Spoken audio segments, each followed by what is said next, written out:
Previously on BattleTech. Hey there everyone, it's Pop-Tarts Ninja. First up, I'd like to give a shout out to the guys at No Guts, No Galaxy. You guys should all check it out. That's nogutsnogalaxy.net for those of you too lazy to Google. And without further ado, here's Mr. George Ledoux.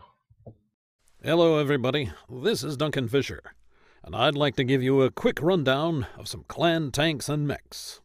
First up, it's the Mars Assault Vehicle. Built like a bunker and almost half as fast, the Mars Assault Vehicle fields a devastating array of heavy ammo-based weapons and missiles. Deadliest at long range, the Mars is most vulnerable from the sides and rear, where it can't effectively employ its missiles or heavy autocannon.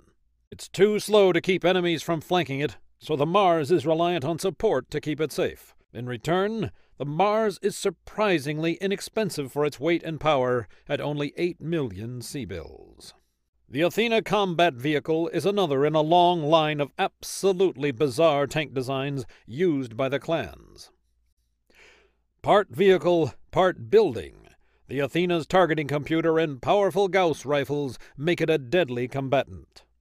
The Athena also suffers a potentially crippling design flaw. Since only a tiny fraction of its armament is mounted in the turret, the Athena is nearly helpless against targets not in its front arc.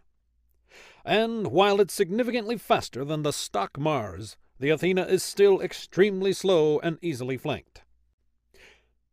They're best used in groups as an area deterrent and with enough support to keep foes at long range for a good while. Next up, the Hephaestus Scout Tank is fairly unique. It's an Omni vehicle, which means it can be quickly outfitted with a new armament on the fly. It's also the third in a long list of clan tanks whose name tells you exactly what their combat role is, and at 30 tons, the Hephaestus is actually quite heavy and slow for a scout. It also dedicates, and when I say dedicates, I mean wastes, 2 tons of potential weapon space for a cargo bay, which does enable it to carry traditional infantry and quickly redeploy them. In truth, the Hephaestus is a pretty terrible troop transport and only an average scout. But the Hephaestus is incredibly dangerous to inner sphere scouts of all types, and is especially dangerous to elementals, or when spotting for the nigh unpronounceable Huitzilopochtli assault tank, also known, for obvious reasons, as the Aztec assault tank. The Vertibird, the Donar assault helicopter, is a 21-ton flying gun. One of the few clan vehicles that's borderline overpowered, the Donar has enough speed to buzz around beyond the range of an enemy's weapons sniping with an ER large laser. Paradoxically, the scout variant of the Donar is actually significantly less useful than the Hephaestus, since its armament rewards keeping away from enemies, while its scouting equipment encourages it to move close. It also lacks the Hephaestus's elemental hunting prowess, even if it is, for a vehicle, relatively safe from infantry counterattacks. The Anhur is a vehicle without a fancy title. Intended as a transport, if the clans had half the tactical sense they think they do, it would also be the most common vehicle on the battlefield. Fast and heavily armored for a helicopter, the Anhur is big enough to carry up to 5 elementals, or 2 full infantry platoons for rapid redeployment. Its standard armament of medium lasers actually outperforms the Hephaestus scout tank, with greater overall mobility, making an unloaded Anhur an excellent scout. The Anhur's only downside is the hefty 1.3 million C-bill price tag.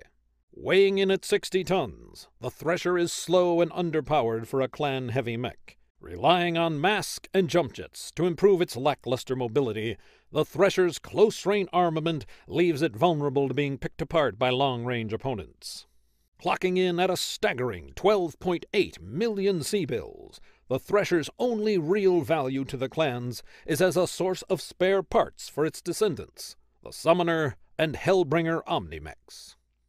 A 35-ton walking coffin, the Jenner 2C exists for one reason alone: to get its pilot killed in glorious combat. Mounting nearly as much armor as a Locust and a hilariously optimistic amount of ammunition for its short-range missiles, The Jenner 2C is vulnerable to anything more powerful than a Super Soaker, and is entirely reliant on speed to keep it safe. At 7.5 million C-bills per death trap, the Jenner 2C often pays for its reliance on speed with your bank account. Dedicated duelists, the Incubus is an extremely dangerous 30-ton mech. Appearing in two major varieties, the Incubus 1 is by far the most dangerous, as it carries a deadly large pulse laser, while the Incubus 2 mounts a more dangerous but less accurate ER-PPC. Fast enough to easily keep pace with the heavier Jenner 2C, the Incubus lacks only the heavier Jenner's jump jets, which it trades for nearly twice the armor. For its price of 5.3 million C-bills, the Incubus is capable of shredding inner sphere mechs of up to 50 tons with ease. And finally, a mech you never want to face in an even fight. The Warhammer 2C is a devastating assault mech that makes the heat-inefficient inner sphere version look like a sad parody. Mounting a pair of ER-PPCs and enough medium pulse lasers to tear apart any light mech that has to get close to do damage. The Warhammer 2C's battlefield presence and all-around deadliness make its extremely reasonable 9.1 million C-bill price tag look like an accounting error.